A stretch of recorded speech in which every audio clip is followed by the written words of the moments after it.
Bisa sampaikan sedikit bagaimana melihat masalah patok batas ini di wilayah perbatasan ini dan ke depan seperti apa gitu? Ya, baik. Terima kasih. Jadi tadi saya sampaikan patok batas ini menjadi penting sekali. Jangankan di perbatasan, di dalam wilayah yang agak ke dalam pun juga menjadi penting. Karena apa? Karena dengan patok-patok batas ini, batas bidang maksud saya, ini akan memberikan kepastian letak batas antara pihak-pihak yang berbatasan. Nah, sehingga diharapkan dengan adanya dipasang patok-patok batas ini, maka program PTSL akan berjalan lebih lancar. Program PTSL ini sudah berjalan sejak tahun 2017. Semakin lama bukan semakin gampang, tetapi semakin sulit. Karena keberadaan bidang-bidang tanah kan ada beberapa yang tidak setiap hari ditumbuhi, ada yang tidak setiap hari diupayakan. Karena yang sudah diupayakan ditumbuhi sudah didaftar, disertifikatkan pada tahun-tahun sebelumnya. Nah, oleh karena itu Bapak Menteri memerintahkan kepada kita semua untuk menindaklanjuti perintah Presiden tadi saya disampaikan Pak Menteri, kita tetap melakukan percepatan dengan cara melakukan pemasangan patok-patok batas di bidang-bidang tanah. Spesifik di wilayah perbatasan, ini akan menjadi hal yang sangat krusial lagi. Karena apa? Karena risiko terhadap ketidakadanya kepastian batas-batasan bidang tanah bisa jadi menimbulkan cekcok, bisa menjadi menimbulkan mafia tanah. Bisa kita bayangkan kalau di dalam muka kita dengan tetangga kita sedang cekcok, kalau kita keluarga, ada cekcok di keluarga, ada tetangga kan pasti tidak nyaman. Nah, oleh karena itu, khusus di perbatasan ini memang betul-betul kita hindarkan adanya cekcok, adanya apalagi caplok-mencaplok mafia tanah. Di samping kita juga menjadi pagar bagi kedaulatan wilayah Republik Indonesia kita ini. Jadi begitu kira-kira, Mas. Dukungan untuk Belu sendiri ke depan seperti apa, Pak? Karena masih banyak di pinggiran batas ini masih. Ya, di Belu kalau tidak salah data yang ada ini kira-kira bidang tanahnya itu kurang lebih 210.000 bidang tanah estimasinya. Sekarang ini data dari kantor pertanahan kira-kira sekitar 80.000, jadi masih 60%. Di antaranya ini yang sudah didaftar, dipetakan ini di antaranya sudah terbit sertifikat.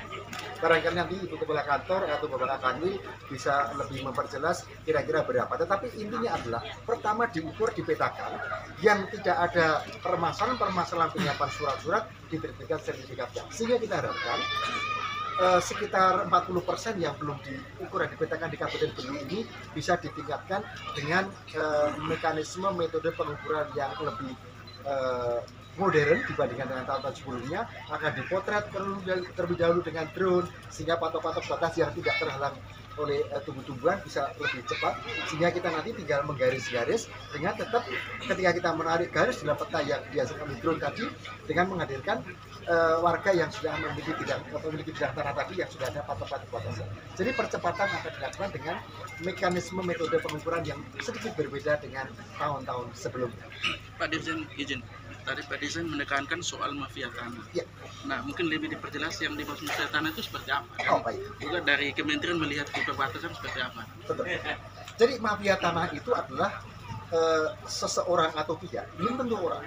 Kadang-kadang juga pihak itu bisa badan hukum dan sebagainya, yang sesungguhnya mempunyai niatan untuk mendapatkan keuntungan pribadi dengan cara mengelabui, dengan cara memperdaya baik pemerintah maupun masyarakat sendiri termasuk BPN. Sesungguhnya apa yang disampaikan itu sesuatu yang tidak benar, tetapi kadang-kadang juga bekerja sama dengan oknum yang berada di dalam pemerintahan, baik pemerintah daerah termasuk, mohon maaf sekali lagi, oknum camat, lurah, termasuk oknum BPN.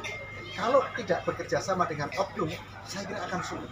Nah, tetapi kalau kita sudah mempunyai kepastian di fisik di lapangan dan diusahakan oleh yang punya tanah, catatan di kantor pertanahan ada petanya, ada daftarnya, maka tidak mungkin mafia tanah itu akan bisa masuk mengelabui. Karena mengelabui itu pasti dengan satu niatan tidak baik, yang kedua pasti juga dengan surat-surat tanda bukti yang juga tidak relevan maupun tidak sah.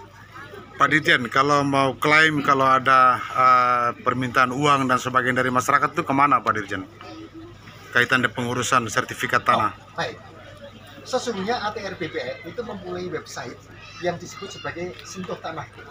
Sentuh Tanah itu bisa di-download dengan aplikasi baik aplikasi store Apple maupun Android.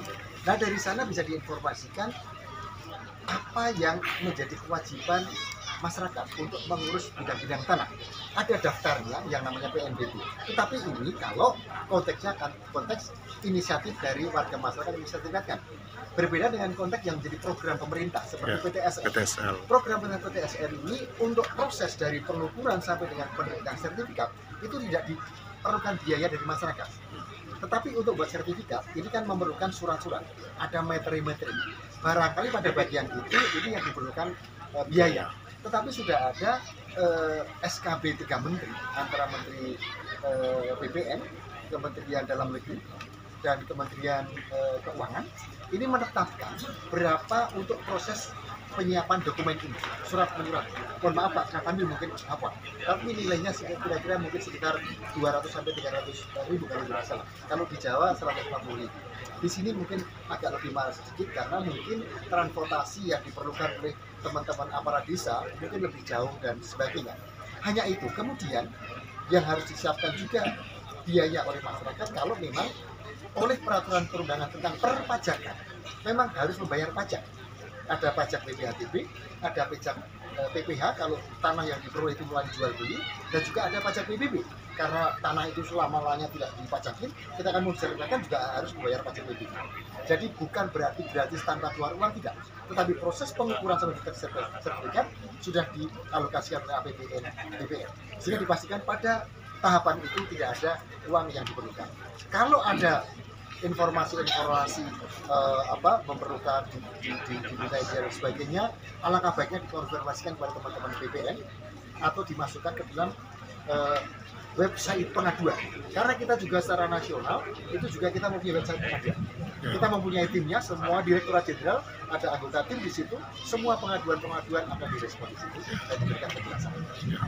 Mungkin terakhir satu lagi, ini kaitan tanah hak wilayah Pak. Ya. Ini bagaimana mengatasinya Pak? Ya. Tanah hak wilayah dalam 5 tahun terakhir ini kita mempunyai registrar dan mempunyai struktur organisasi yang memang secara khusus menangani tentang tanah hak wilayah.